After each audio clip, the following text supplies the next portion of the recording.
Are you dreading the marriage-based green card interview? I just got out of one that lasted 2 hours. Yes, I'm not kidding. I'm not exaggerating. It took 2 hours. Now, this is the new trend at the USCIS. They are scheduling interviews 2 to 3 months after you filed your marriage-based green card, and they're making decisions only after the interview and after they've done a full background check, social media check, anti-Americanism screening, along with checking up on the bona fides of your marriage and the affidavit of support. Whew. As you can see, there's a lot going on. Are you trying to figure out what it will be like? Well, no more guessing. I have the answer right here. I'm U.S. immigration attorney Sharifa Tharpe. I empower immigrants through their immigration journey to success.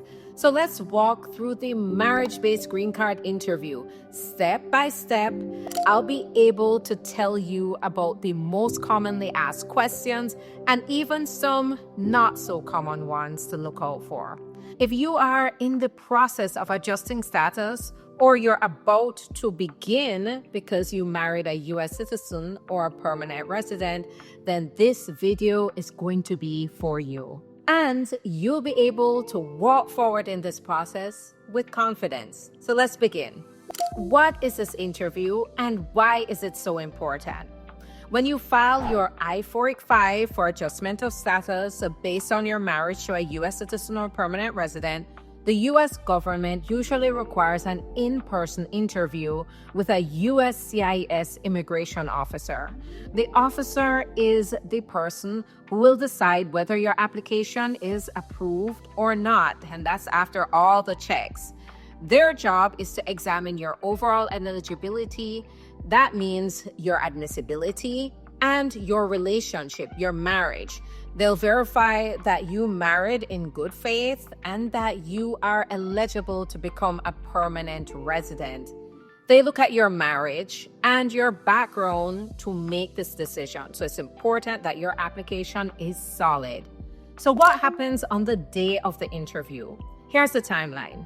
You arrive at the field office. It's going to likely be the office that's closest to your home address. You check in, you go through security, sort of like the TSA at the airport, and then you will sit in a waiting room. They'll either give you a number or call you by name. When they call you, they'll usually call you after 15 minutes to 45 minutes of waiting. You'll enter the interview office. It's a small office with your spouse, and the office is usually the immigration officer's office. The officer will check your ID, then tell you to raise your right hand to swear to tell the truth. And then the officer is going to start the review. They're going to look at your I-485, your I-130, your affidavit of support, the I-864, and any supporting documents that you submitted. Now, the officer usually looks at that and they will confirm your biographic data. So they'll look at your full legal name, your date of birth, address, your marital history, any children that you have, your employment history. So it's important to know your application by heart.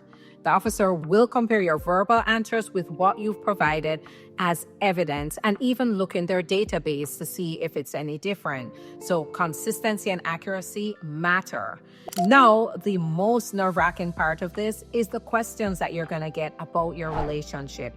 The officer wants to know it's genuine and that you didn't just get married for immigration purposes. So they'll ask common questions like, how did you meet? When did you get engaged? When did your wedding take place? Who paid for the wedding? They're going to ask about your routines together. What favorite foods do you like to eat? What did you do last weekend? These seem like casual questions, and I would hope you would know them. Make sure you're preparing for them, but it's really to test your knowledge about each other and the consistency between the two of you. They may even separate you to ask you questions to see if you're both answering the same way based on the same questions. So here's what you should make sure that you have packed before the interview. Make sure you have your valid photo ID, government issued ID, your passport, unexpired passports, if that's available, your receipt notices, your interview letter, your complete I-864 affidavit of support with your tax returns or transcripts and your W-2 statements, and any updated affidavit of support if it's needed. And make sure you have evidence of your bona fide marriage.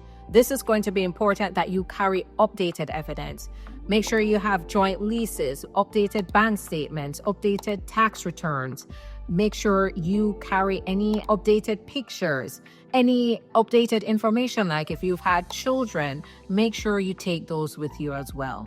Now, here's one key point in 2025. Officers today are placing more emphasis on consistency and updated evidence. It's important to make sure your initial filing has sufficient information, but if not, you submitted light documents, make sure you supplement with proof of your relationship with updated evidence. So even if you filed months ago, bring everything that show you still live together, you still share finances, and you have a bona fide marriage. Here are some green flags that officers like to see. Things that make your case strong. A long-term shared lease. If you've updated your lease, for example, a mortgage, shared children, insurance, credit card statements of the both of you on the same account, any vacations that you've taken. Here are some red flags. Separate addresses, no finances together, no pictures together, or the pictures look staged. For example, you're only showing your wedding pictures.